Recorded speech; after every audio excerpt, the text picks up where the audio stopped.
गांधारी के और शकुनी के पिता का नाम राजा सुबाला था। वो कंधार देश के राजा थे। तो क्या होता है, शकुनी और गांधार शकुनी और गांधारी का विवाह एक दिन राजा सुबाला के दरबार में एक ज्योतिर्विद आते हैं और वो ऐसा प्रूव करते हैं कि गांधारी का विवाह जिस किसी भी व्यक्ति से होगा उसकी मृत्यु निश्चित है। विवाह के पश्चात उसकी मृत्यु निश्चित है। इसलिए वो राजा को सुझाव देते हैं कि इसका विवाह एक बकरी से किया जाए। तो उस प्रकार राजा करते हैं।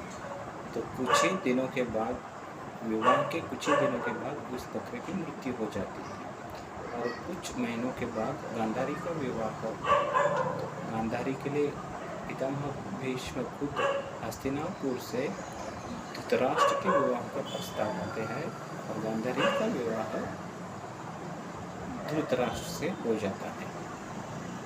लेकिन कुछ सालों के पश्चात गांधारी को धृतराष्ट्र को यह बात की भनक लग जाती है कि एक विधवा है, यानी कि इसका विवाह पहले से ही एक बकरे से हुआ था और वो बकरा मर चुका है।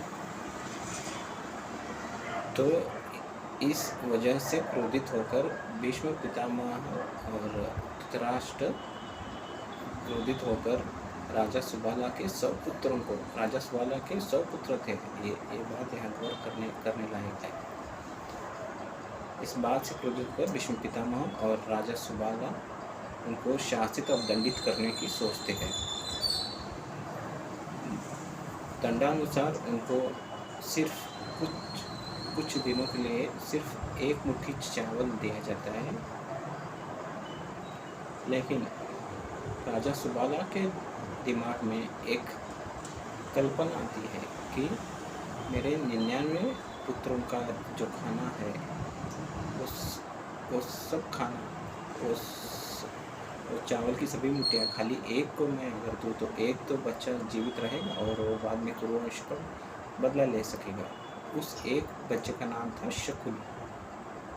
और मरते वक्त राजा सुबाला ने शकुनी से कसम खिलवाई थी कि मेरे मृत्यु के उपरांत मेरी हड्डियों का चूर्ण बनाकर तुम उससे 2 फांसे बना लेना। जैसे कि द्यूत के खेल में राजा शकुनी बहुत ही माहिर था, इसलिए द्यूत खेल में, द्यूत सभा में हम देखते हैं कि किस तरह युधिष्ठिर और पांडवों की हालत या दुर्दशा शकुनी के फांसों ने की थी।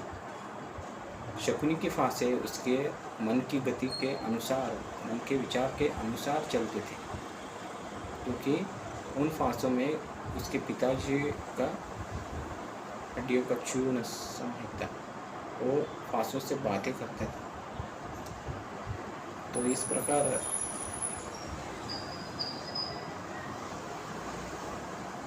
पूरी शकुनी की कहानी सुनाई जा सकती है।